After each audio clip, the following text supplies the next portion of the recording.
যদি কেউ গৌর চরণ সাধ করে থাকে, আমার গৌর হরিকে যদি কেউ সম্পদ বলে মেনে নিতে পেরেছে, যাদের চলনে বলনে শয়নে স্বপনে গৌর সে জানে ভকতি রসসার। ধরুন আমরা তো বর্ধমান থেকে এসেছি, আমাদের জেলা হচ্ছে বর্ধমান। আমি যদি আপনাদেরকে এখন শোনাই যে আমাদের বর্ধমানে সীতাভোগ আর মিহিদানা খুব বিখ্যাত খেতে, আপনারা শুধু কানেই শুনবেন, বুঝবেন কি কতটা ভালো খেতে। যদি আপনাদেরকে প্যাকেটিং করে এনে খাওয়াই তাহলে বুঝবেন যে কতটা ভালো খেতে। আমি বলে দিলাম শক্তিগড়ের ল্যাংচা খুব বিখ্যাত আমাদের বর্ধমানে, আপনারা বলবেন দিদি কোনোদিন খাইনি তো কি করে বুঝবো, তাই না? তেমনই হচ্ছে যে আপনাদেরকে প্রথমেই দেখলাম আপনারা কতটা ভক্তিমতী, কতটা ভক্তি নিয়ে এসেছেন, কতটা ভাব নিয়ে এসেছেন। অনুধ্বনি করতে বলছে, এত লজ্জা পাচ্ছেন কেন? হরিবাসরে এসেছেন, হরিবাসরে বসেছেন, ভগবানের নাম শুনতে বসেছেন। এই জগতে তো সারা জীবনটাই মা পেরিয়ে যায়, আমাদের হেলায় সময় চলে যায়। ধরুন যতজন ভক্ত আমরা বসে আছি, যতজন দাঁড়িয়ে আছি, যতজন এসেছি আজকে হরিনাম কৃষ্ণ নাম শুনতে, সবাই কিছু না কিছু একটা উদ্দেশ্য নিয়ে এসেছি যে আজকে হরিনাম হচ্ছে, সেখানে গিয়ে হরিনাম শুনবো। তো মানুষ এত হরিনামের প্রতি উদ্বিগ্ন হয়ে গেল, এত হরিনামের প্রতি আগ্রহ হয়ে গেল, আগে কিন্তু এতটা ছিল না মা। এখন প্রত্যেকটা বাড়িতে বাড়িতে অনুষ্ঠান হচ্ছে, প্রত্যেকটা ঘরে ঘরে, প্রত্যেকটা গ্রামে গ্রামে। কারণ যত দিন যাচ্ছে কলিযুগের মানুষের অবস্থা কিন্তু তত বেহাল অবস্থা হয়ে যাচ্ছে। এমন কোনো দিন নেই বাবা, আমরা তো রাস্তায় ঘোরাফেরা করছি, এক জায়গা থেকে এক জায়গায় যাচ্ছি 100, 150, 200 কিলোমিটার জার্নি করে করে। এমন কোনো দিন নেই বাবা যে কোথাও শুনছি না একটা রোড অ্যাক্সিডেন্ট হয়েছে। প্রায় দিন আমাদের কানে খবর আসছে এখানে অ্যাক্সিডেন্ট হয়েছে, মারা গেছে, একটা বাচ্চা মারা গেছে, তার বাবা মারা গেছে, কোনো জায়গায় মা মারা গেছে। এই তো জীবন। কেউ বা সুইসাইড করছে, কারো বিশাল একটা রোগ ধরেছে। এ জগতে তো কেউ ভালো নেই মা। যতজন এসেছেন, যতজন বসেছেন, যতজন এসেছি, কেউ একজন বুকে হাত রেখে বলতে পারবেন না যে আমি খুব সর্বসুখে আছি, সুখের সাম্রাজ্যে বাস করছি। আসল কথা একটাই বাবা, যে আমাদের সুখে থাকা না থাকার কারণটা কিন্তু আমরা নিজেরাই। এ জগতে যার যেমন কর্ম তার তেমন ফল। যেমন কর্ম করে এসেছি তেমন ফলটাই কিন্তু আমাদেরকে পেতে হবে। একটা কাঁটাও কিন্তু এদিক ওদিক নড়াতে পারবো না, কারণ ভগবানের কাছে বিচারের কাঁটা কিন্তু সমান। ভগবান সব সময় বিচার করছেন, সেই বিচারের কাঁটা কিন্তু সমান। ভগবানের বিচারের আসন থেকে ভগবানের মা পর্যন্ত বাঁচতে পারেনি মা, আমরা তো কোন সামান্য জীব। ভগবানের মা দৈবকী আগের জন্ম ছিল দশরথ রাজার রানী কৈকেয়ী। আপনারা সবাই জানেন যে ভগবান যখন জন্মগ্রহণ করেছিলেন কৃষ্ণচন্দ্র, ওই কংসের কারাগারে যখন জন্মগ্রহণ হয়েছিল, তখন কিন্তু কংসের কারাগারে কৃষ্ণ ছিল না। কৃষ্ণকে মাথায় করে রেখে আসা হয়েছিল নন্দালয়ে। এখানের মধ্যে একটা সবচেয়ে বড় প্রমাণ দেখুন আপনারা, খুব সূক্ষ্ম প্রমাণ, জিনিসটা খুব সহজ ভাবে বুঝুন। ভগবানের মা কিন্তু দুটো, একটা মাতা দৈবকী, একটা মাতা যশোমতী। তাহলে ভগবানের মা যদি দুটো হয়, একটা মাতা দৈবকী, একটা মাতা যশোমতী, তাহলে মাতা দৈবকীর একটা কর্ম, মাতা যশোমতীর একটা কর্ম, দুজনার কর্মতে দুজনা ফল পাচ্ছে না? দৈবকীর এক কর্ম, ভগবানেরই মা, কিন্তু যার যেমন কর্ম তার তেমন ফল। দৈবকীর কর্মের ফল দৈবকী পাচ্ছে, যশোদার কর্মের ফল যশোদা পাচ্ছে। এখানেই প্রমাণটা দেখুন। দৈবকী আগের জন্মে ছিল কে? ঘটনাটা শুনুন। দৈবকী আগের জন্মে ছিল কৈকেয়ী, আর যশোমতী আগের জন্মে ছিল ধরা দেবী। তাহলে দুজনার কর্মটা নিয়ে একটু এগিয়ে চলুন, তাহলে বুঝতে পারবেন যার যেমন কর্ম তার তেমন ফল। এদিকে কৈকেয়ী কর্মটা করেছিল কি না, রামচন্দ্র যেদিন বনবাসে যায় 14 বছরের জন্য, রামচন্দ্র বনবাসে যাওয়ার সময় রামচন্দ্রের মা হচ্ছে কৌশল্যা। রামচন্দ্রের মা কৌশল্যা সোনার বাটি করে এক বাটি দুধ নিয়ে এসছে তার ছেলে রামচন্দ্রের জন্য। মায়ের মন তো বাবা, এ জগতে তো আর মায়ের আগে কেউ হয় না মা। আজকে সবচেয়ে বড় একটা দিন জানেন, মায়ের জন্য কোনো স্পেশাল দিন হয় না, কিন্তু আজকে হচ্ছে আমাদের শুভ মাতৃ দিবস। আপনারা কেউ জানেন কি না জানি না, আজকের দিনটা হচ্ছে শুভ মাতৃ দিবস। আজকে মায়ের জন্য তো কোনো আর দিনক্ষণ তারিখ করা ঠিক নয়, পুঁজিবাদী দেখা ঠিক নয়, কিন্তু আজকের দিনটা মাতৃ দিবস। এই পৃথিবীতে মা যে কত মূল্যবান, যাদের মা আছে তারা বুঝবেন, যাদের মা চলে গেছে তারাও ভালো করে আরো বুঝছেন। তাহলে আজকে মাতৃ দিবসে মায়েদেরকে তো ভালোবাসার, আর ওই যে প্রথমেই বললাম ভালোবাসা জানানোর জন্য কোনো স্পেশাল ডে হয় না, কিন্তু আজকে যখন মাতৃ দিবস সবার মায়ের চরণে একটা করে প্রণাম অন্তত দেবেন, কারণ আজকে দিনটাই হচ্ছে মাতৃ দিবস। তাই কৌশল্যা এক বাটি সোনার বাটিতে দুধ নিয়ে রামচন্দ্রের মুখের কাছে এসেছিল, বলছে বাবা রাম, তুমি তো 14 বছরের জন্য বনবাসে চলে যাচ্ছ বাবা। 14 বছরের জন্য যখন বনবাসে যাচ্ছ, আমি তো তোমার মা। 14 বছর যদি না বেঁচে থাকি, আমার সঙ্গে তোমার আর দেখা হবে না। তো বাবা তুমি একটু আমার হাতে দুধ পান করে যাও, তুমি তো আমার ছেলে। যখন রামচন্দ্রের মুখের কাছে সোনার বাটি করে দুধ নিয়ে যায় বাবা, অদূরে দাঁড়িয়ে ছিল বিমাতা কৈকেয়ী মায়ের সৎ মা। সৎ মা সহ্য করতে না পেরে দুধের বাটিটা ওই উঠোনের মধ্যে আছাড় মেরে ফেলে দিয়েছিল। যখন আছাড় মেরে ফেলে দিয়েছিল, রামচন্দ্র মনে মনে বলেছিল যে মা, আজকে তুমি সন্তানের মুখ থেকে দুধের বাটি কেড়ে আছাড় মেরে ফেলে দিলে, তবে আমার কাছে বিচারের কাঁটা সমান, ধর্মের কাঁটা বাতাসেও নড়ে। ধর্ম যদি বলে থাকে, ধর্ম যদি ঠিক থাকে, তবে এর ফল তোমাকে একদিন পেতে হবে মা। যে দুধের বাটি কেড়ে তুমি উঠোনের মধ্যে ফেলে দিলে, সেই দুগ্ধ পান করানোর জন্য তুমি ছটফট ছটফট করবে। কৈকেয়ী পরের জন্মে কি হলো? মাতা দৈবকী। দৈবকী যখন তার গর্ভে কৃষ্ণকে ধারণ করলো, সন্তান যখন পেটে থাকে, সন্তানের মায়ের স্তনে দুগ্ধ চলে আসে। ভগবান সব সময় আমাদের জন্য ভেবে রেখেছে, আমরা পৃথিবীতে আসার আগেই আমাদের খাবার মায়ের স্তনে দিয়ে দিয়েছে। দেখবেন মায়ের স্তনটা যখন পান করে তখন দুগ্ধ বেরিয়ে আসে, তাও আবার উষ্ণ দুগ্ধ। ঠান্ডা দুগ্ধ হলে তো সন্তান খাবে না। ভগবান কত ভেবে রেখেছে মা, উষ্ণ দুগ্ধ বেরিয়ে আসে। কিন্তু সেই মায়ের কোনো চামড়ার অঙ্গে যদি একটা সেফটি পিন নিয়ে পুড়ে দেন, তাহলে দেখবেন রক্ত বেরিয়ে আসে। সন্তান খাচ্ছে দুগ্ধ, কিন্তু যদি আপনি মায়ের অঙ্গে আঘাত করেন রক্ত বেরিয়ে আসবে। তাহলে ভগবান আমার কত ভেবে চিন্তে আমাদেরকে সৃষ্টি করে দিয়েছে। দাই গৌর হরি বল, হরি বল, হরি বল।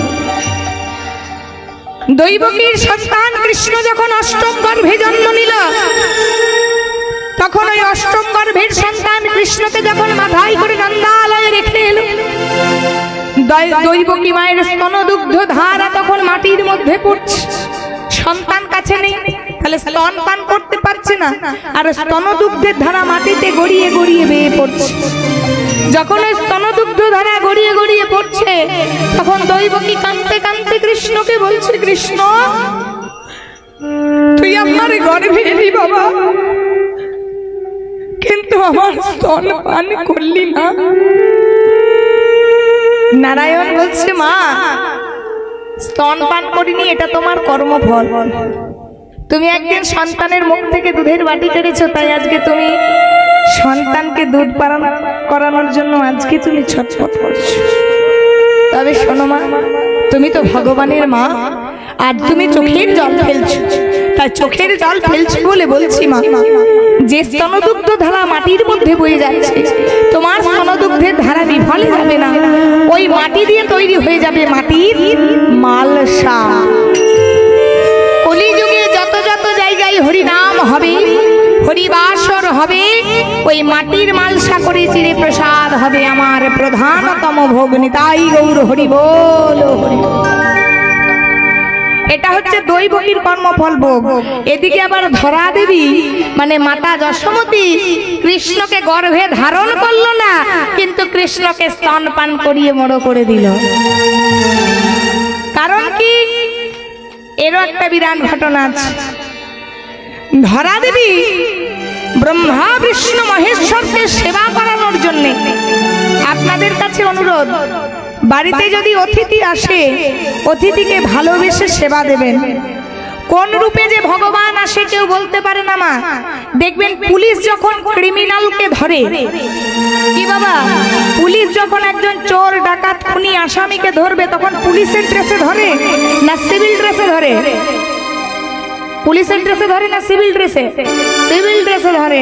তেমন ভগবান যখন ভক্তকে ধরা দেয়, ভগবানের ড্রেসে ধরা দেয় না, ভগবানও সিভিল ড্রেসে ভক্তকে দেখা দেয়। তাই যখন বাড়িতে আমাদের অতিথি আসবে, চেষ্টা করবেন অতিথিকে যথেষ্ট যেটুকু আছে আপ্যায়ন করার জন্য, কারণ অতিথি হচ্ছে স্বয়ং ভগবান। নিতাই গৌর হরি বল হরি বল হরি বল। তাই ধরা দেবীর ঘরে যখন ব্রহ্মা বিষ্ণু মহেশ্বর তিনজন ব্রাহ্মণের বেশ ধারণ করে ধরা দেবীর ঘরে অতিথি হয়ে এসেছিল।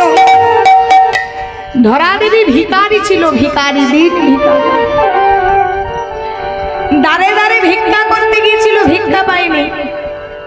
অবশেষে ভগবানের লীলা, এক দোকানির কাছে ধরা দেবী তার দক্ষিণ স্তন মানে ডান দিকের স্তন সেই মাংসপিণ্ড বন্ধক রেখে তিনজন অতিথির সেবা দিয়েছিলেন।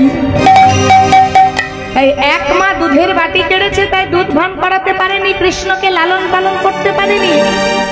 আরেক মা তার স্তন কেটে বলি কৃষ্ণকে গর্ভে ধারণ করলো না, কিন্তু কৃষ্ণের মা হয়ে গেল। নিতাই গৌর হরি বল হরি।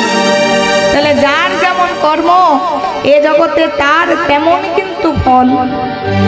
অতএব আমরা পৃথিবীতে এসেছি বাবা, দুদিনের এই দুনিয়া, দুদিনের রঙ্গমঞ্চে অভিনয় করতে এসেছি। অভিনয় শেষ হয়ে যাবে, সবাই চলে যাব বাবা যে যার আপন গৃহে। এই জগতে কেউ আমরা চিরজীবন বাঁচতে আসিনি। যতই বলি না কেন মরিতে চাহি নাই আমি এই সুন্দর ভূমি। মরতে কি আর কেউ চায় না? সবাই তো সুস্থভাবে ভালোভাবে সুখ নিয়ে বাঁচতে চায়। কিন্তু যতই বলি মরিতে চাহি না আমি এই সুন্দর ভুবনে, যেদিন ডাক আসবে সেদিন কিন্তু সবাইকে চলে যেতে হবে। তাই যখন তো চলে একদিন তো যেতে হবেই। তাই যাওয়ার আগে যদি একবার গৌরাঙ্গের চরণখানি বাবা কৃপা করে ধরতে পারি, যদি গৌরাঙ্গের চরণখানি একবার ধরতে পারি, যদি গৌর না হই তো কেমনে হই তো কেমনে ধরি তো দি শ্রী রাধার মহিমা প্রেমে অসীমা জগতে জানা তো কি। যদি আমার গৌর না আসতো তাহলে এভাবে কি কীর্তন শুনতে আপনারা আসতেন? না হরিনাম হতো, না হরিবাসর হতো, কোনো কিছুই হতো না।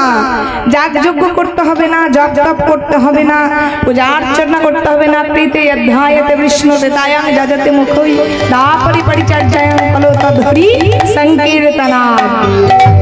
যাগযজ্ঞ নেই, পূজা অর্চনা নেই, জপ নেই, হরের নাম হরের নাম হরের নামই তো কেবলম কলো নাস্তেব নাস্তেব নাস্তেব গতির অন্যথা। বলছে গতি নাই, গতি নাই, গতি নাই, তিনবার নাই নাই বলে দিল। গতি নাই, গতি নাই, গতি নাই, কি ছাড়া? হরি নাম ছাড়া। তাহলে হরি নাম কৃষ্ণ নাম ছাড়া যখন গতি নেই, সবাই একবার আমার সাথে দুটি হাত তুলুন, আমার সাথে গাইবেন। বাস আমিও নামালাম, আপনারাও নামালেন। কীর্তন শুনছেন, মন দিয়ে শুনছেন, মায়েদেরকে বলছি। ওই দেখি এবারে ওটা ধরেটা দেন থাকবা। তাই গৌর হরি বল হরি বল। আপনাদেরকে সেবা দিয়েই বসতে হতো, কারণ আপনাদের একদম শরীরে জোর নেই, দুর্বল হয়ে গেছে। এটা উলুধ্বনি জোর হচ্ছে। এবার হরিধ্বনি বাবারা সবাই মিলে একবার রাধে রাধে নিতাই গৌর হরি বল হরি বল। চলুন সবাই মিলে হাত তুলে আমার সাথে আইবেন। ধরলা জোর করে উলুধ্বনি দেবেন সবাই মিলে আমার সাথে হাত তুলে। ধরলা লৌরে কিশোরী প্রেমে নিতাই ডাকে লৌরে কিশোরী প্রেমে নিতাই ডাকে লৌরে কিশোরী প্রেমে নিতাই ডাকে লৌরে কিশোরী প্রেমে নিতাই ডাকে লহরে কিশোরী প্রেমে নিতাই ডাকে লহরে কিশোরী প্রেমে নিতাই ডাকে নিতাই ডাকে আয় আয় গৌর ডাকে নিতাই ডাকে আয় আয় গৌর ডাকে নিতাই ডাকে আয় আয় গৌর ডাকে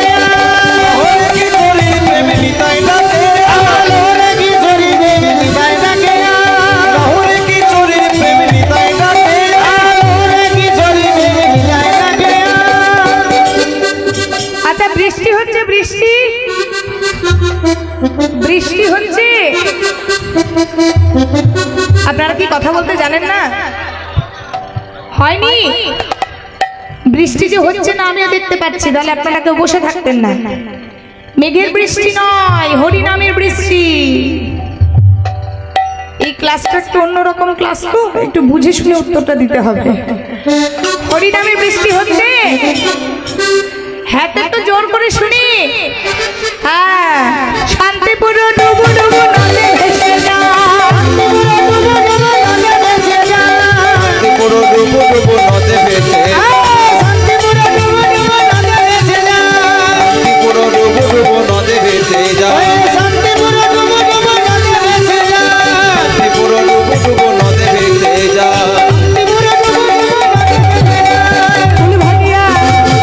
মানে এত বৃষ্টি হচ্ছে যে কুল ভেঙে যাচ্ছে। মাঠের আলগুলো যদি ভেঙে যায়, ব্রিজ যদি ভেঙে যায়, কেমন বৃষ্টি হয় সেরকম করে হরিধ্বনিটা দেবেন। যেমন করে ঝোড়ো হাওয়া দিয়ে আমফান এসেছিল, সবাই মিলে প্রেমানন্দে নিতাই গৌর হরি বল। এবারে ভেঙেছে।